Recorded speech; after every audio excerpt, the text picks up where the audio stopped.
Okay, we're good. All right. All right. So, Dr. Green, so one thing I just wanted to ask you. So, as far as the leave provisions, we're absolutely thrilled that you guys have decided to keep them in place. I'm just wondering if we need to just change any of the wording because because of the expiration of the FFCRA. Say something like provide members of the bargaining unit paid leave that are the same as those provided under the Family's First Coronavirus Response Act, which expired on December 31st. Possibly. So we had that conversation yesterday. Mark is in here, and we're going to kind of redo some of the flyers to, how did we say we were going to call it?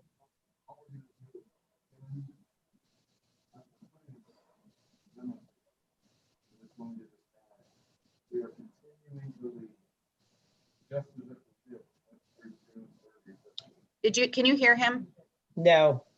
He said, we're putting a memo together explaining that even though the provision itself with the federal government has expired, that we are continuing the practices through June 30th.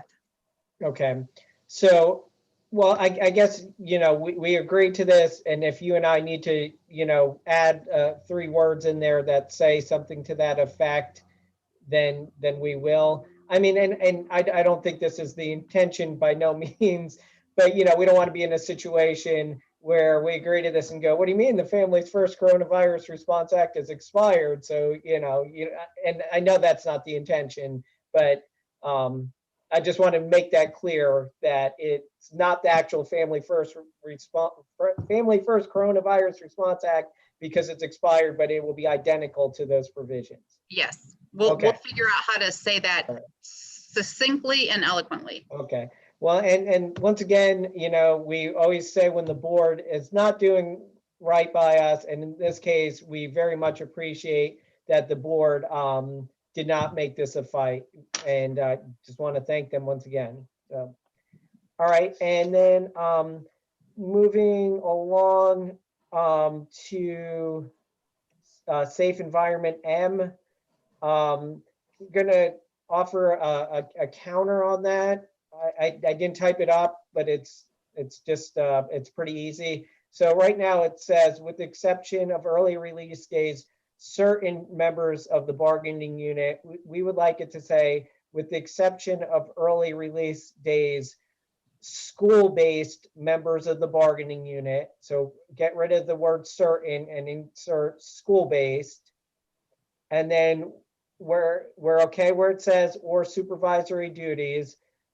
We would like to strike that second sentence that says teachers not normally assigned as full-time classroom teachers shall not be entitled to this provision, as well as the next sentence that says this latter group.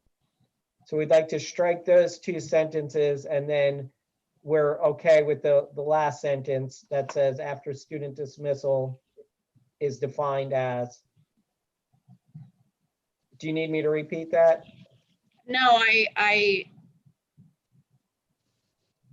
you don't have to repeat it. Okay. All right, you want me to continue? Yes, please. Okay. All right, and then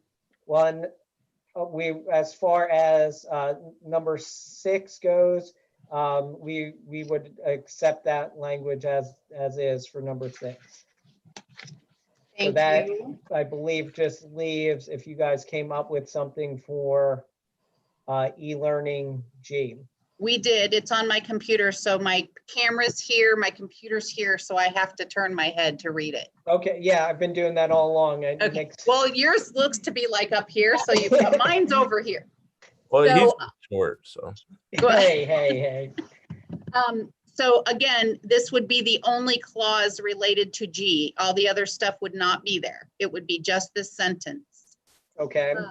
If a teacher becomes concerned with a student switching learning modalities on a frequent basis, he or she may discuss the concern with the administration, who in turn will contact the child's parent or guardian to communicate the concern. Okay, can you say that one more, or can you just I email can send it that? to you. Yeah, I can Okay, send it to you. Okay. All right, so, well, actually, can you read it one more time just to see if anybody has any questions? If a teacher becomes concerned with a student switching learning modalities on a frequent basis, he or she may discuss the concern with the administration, who in turn will contact the child's parent or guardian to communicate the concern.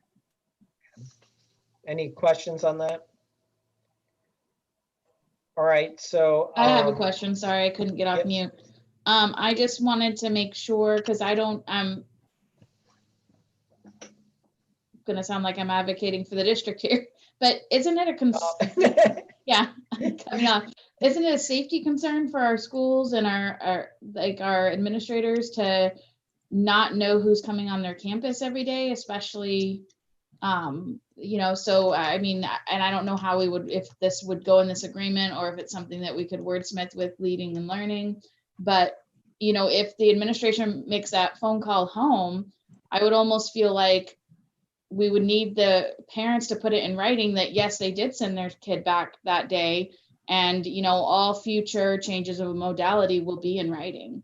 So it's from the discussion that we had, what I heard Rachel Roberts and Mira both talk about was that they're being notified, and there's a whole chain of people who are notified when students are coming or not coming, because you can remind me, Mira, the cafeteria, the teachers who work with them for pull-out, you know, all the people, you know, their classroom teacher. So it's not that the parents aren't notifying the schools of the switching of back and forth. It's again, the frequency. Did I capture that, Mira? Yes, we notify, like as soon as parents, very rarely do we have someone just pop up.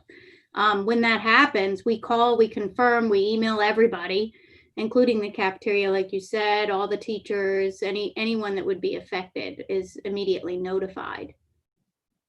Yeah, and from what I understand, it might be a bigger issue at the high schools where students are more independent and driving themselves into school and so on. Okay. All right, so we will discuss 5G, and you guys are going to talk about what is it, 2M? Mm-hmm. All right, so we'll caucus again. All right. 5 Thank minutes. you. All right, thanks. Bye.